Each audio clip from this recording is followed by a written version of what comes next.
let's deep dive into your backstory that has led you to creating Purpose Productions. And I want to hear really about your life. Yeah, so there's a lot to it. It's sort of a long story. I suppose the best way to give context is I grew up here in Melbourne, and I grew up in public housing, so commission housing flats in a suburb called Hyatt. And times growing up are really, really tough, mainly because we just had no money growing up, and both my parents were dealing with serious mental health issues, and they were long-term unemployed. And sometimes people ask about this story, they're unsure as to why there was the long-term unemployment. And really what it came down to is mental health problems and substance abuse. So growing up, me, my little brother and sister, we just had a life that was very hopeless.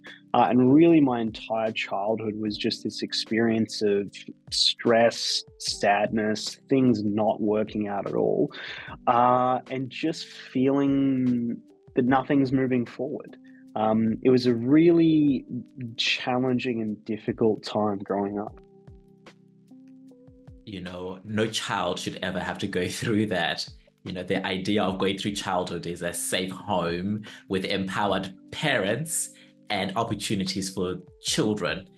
But you had the opposite of that. And so how then did you either break through all of that to create the life you have today? It's a good question because there's been lots of different parts of how I've been able to get out of that situation. And I think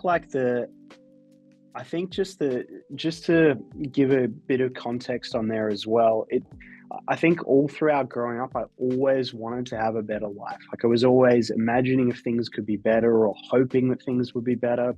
Even before I got into any type of self-development, I had the intention of imagine what it would be like if, we had a little bit more money, or maybe like one day, I could get a job, or one day I could have like my own partner, and then, eventually ended up meeting my wife. But all these things right at the start, I just remember this deep feeling of wishing and hoping and feeling like it was so out of my reality to get those things.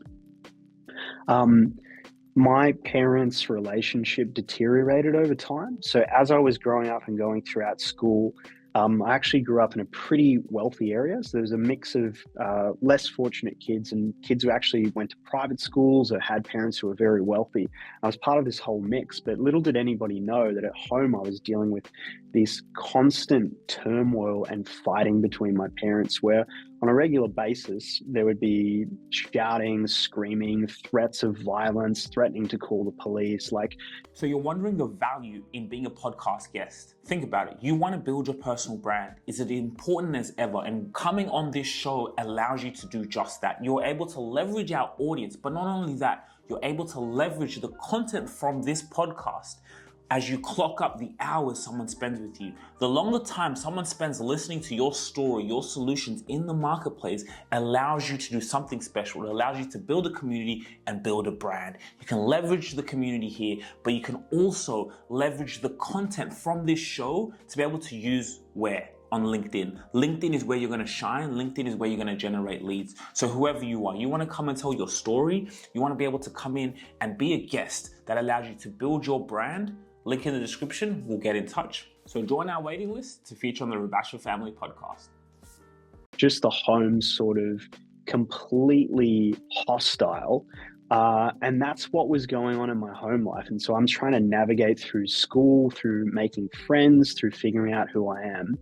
And it just made me a really insecure, unstable, shy, because I had no foundation.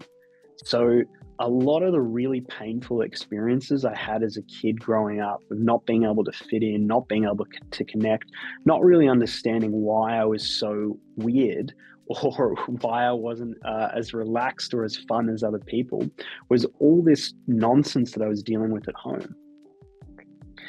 And I suppose the culmination of all of this was when I was about 17. My parents split. My mum left. And through that time, things got a lot worse and her mental health deteriorated. And I essentially became her carer for a while when I was about 18, 20. And it got worse and worse. Unfortunately, it got to the point where she attempted suicide. And that was probably the hardest point of dealing with all of these stuff, is essentially a young kid trying to manage, my younger brother and sister, trying to get a job, and then trying to manage this crazy situation with my family. Thankfully, she went through rehab and she's since gotten a lot better. But that sort of from when I was like a baby up until about 20, I'm just dealing with this huge amount of stress, setback, like totally not a normal experience of being a child. And I want to go on and on about this, but just it's taken me a long time to realize how weird my upbringing was and all the different ways it's influenced me or warped my view of the world. So a lot of my journey has been going back and healing from these things to make sure that what happened to me as a child doesn't impact me or limit me in my future. Very powerful and very vulnerable.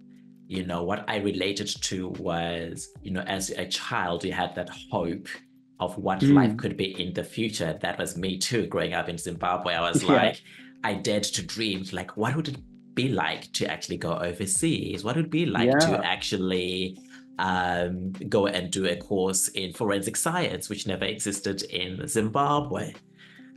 What would it be like to be in a country that respected human rights? Even that in itself sounds ridiculous to say, but that was some of the things I dreamt about. So I could really resonate